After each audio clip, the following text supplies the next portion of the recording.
Hi everyone, and welcome to my video on the Knoevenagel reaction in the mechanism of the synthesis of 2,3,4,5 tetraphenyl cyclopenta 2,4-diene-1-one. So I am Ira Dievenagel, some people know me as William, and I am a final year student, senior student at the University of Texas in Dallas. This is the schematic overview of the mechanism so that you just familiarize yourself with what the reagents and the solvents and so forth is. We are dealing with benzyl here, and then we have 1,3-diphenylpropyl 2-one here. We've got potassium hydroxide here, and our solvent ethanol. It's a very straightforward reaction, and honestly, I had a great yield in this lab. It's really easy. Like, this is a fun lab. So let's have a look at our first initiating molecules. We are dealing with a basic condition, so therefore hydroxyl will likely be our first initiator. And we are starting with 1,3-diphenylpropyl 2-one. We have a very basic hydroxide here, and we have a weak electrophile and a weak base here in this, well, in comparison at least. We have a very electrophilic site here, but something that your eyes are not seeing is that we have very acidic protons in the alpha position in relation to the ketone, and as such it will be deprotonated and the electron density would shift all the way to the oxygen to form an alkyl side. So we are dealing with an enol-enolate transition back and forth throughout this whole mechanism. So yes, this is an enol-enolate situation. So the potassium was readily available to just stabilize this alkyl site, but it doesn't take long before resonance happens, and the electron density now shifts back towards the alpha position, and now the electron density gets to attack from the pi bond to the very electrophilic site here on the ketone of a benzyl or other reactant. So the extended resonance to the formation of another alkyl site is what drives this step forward. You see there's 3 arrow pushing steps here, which is extended resonance and as such favored. This is how our interim product looked at this point. As you can see, this is the site where the attack came from. The pi bond was here, and it is now it is left with 1 proton there, and there's our alkyl site, very reactive, very basic, and as such it's going to protonate itself with the water that was formed in the previous few steps.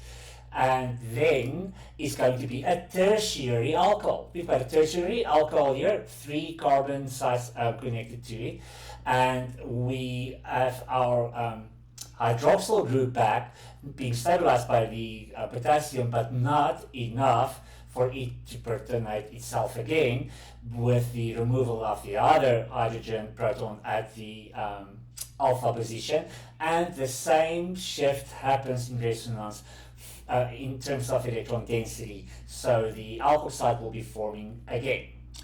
So since we are dealing with a tertiary alcohol in an enol-enolate mechanism, and for the reason of the extended resonance of arrow pushing that is clearly visible here, we are dealing with a specific thing called the E1CB hydroxyl leaving group step.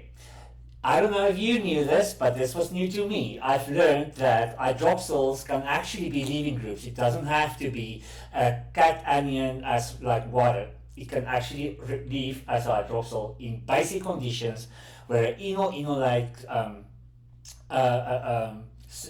mechanism is in play, and we call this E1CB. Okay.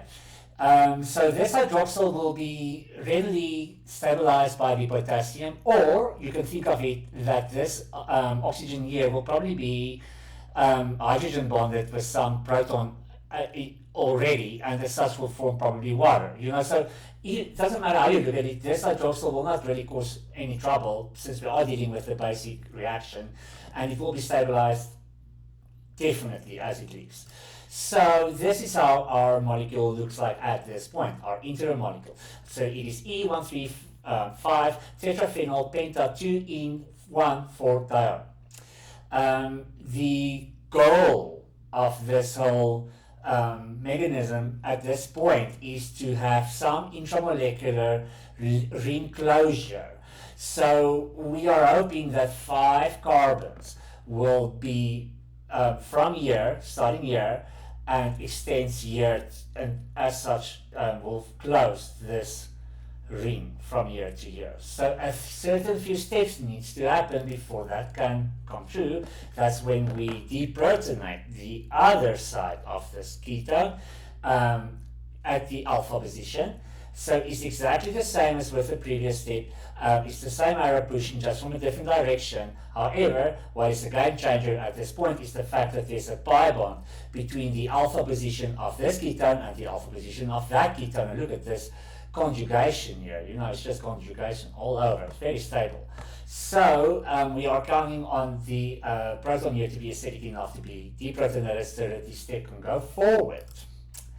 So like I said, we are hoping for this site to close on at that specific carbonyl carbon, and the resonance will take care of that when the electron density shifts down again from the alkyl side like it did before, and then another alkyl side on this side being formed.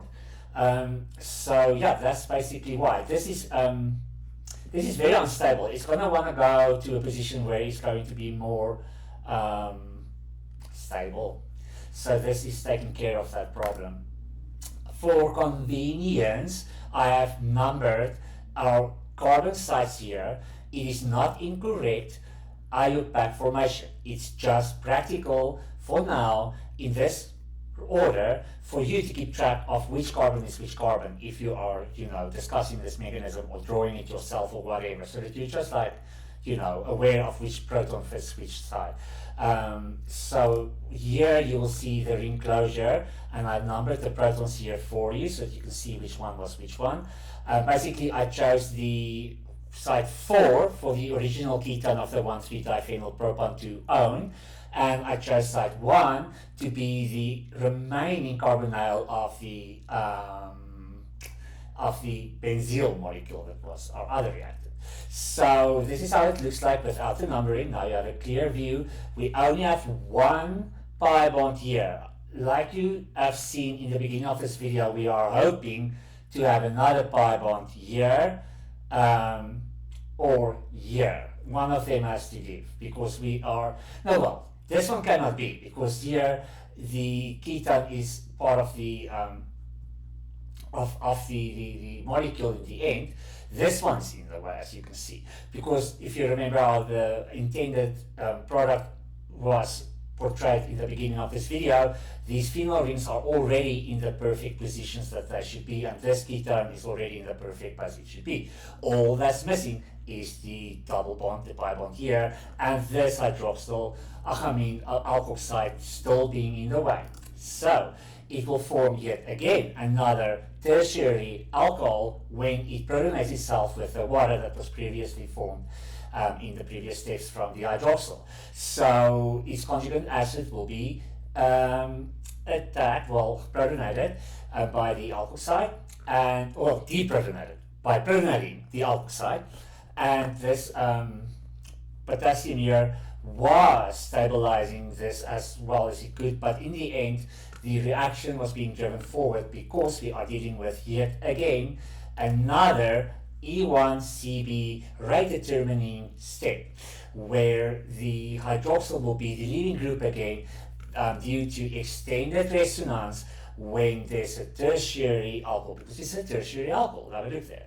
And we have again the enolate alpha carbon doing all the work there. So this is how our product looks like when we use our allocated numbering as it was in the previous steps. Do note that this is wrong for IUPAC name purposes. we will rearrange these numbers like this to get the name and to allocate the real numbering of the carbons. Okay, so it needs to be like this, and then we can derive at a useful name, which is 2,3,4,5 tetraphenyl cyclopenta 2,4-diene-1-O. And this is how the molecule looks like without numbering for your lab. So guys, this was a really easy lab. I had 97% yield on this. It wasn't all that hard. So I hope that this is going to go well for you as well. I hope that this video was useful, because I couldn't find anything on YouTube or anywhere to help me draw the mechanism, and I had to research this quite extensively. So I hope that this saved you some hours, and if it did, please give me a like, because I'm still new on YouTube and my videos are still evolving as we go along. I really do appreciate helping you through this process. I hope that you are going to have an awesome lab. Thank you for watching.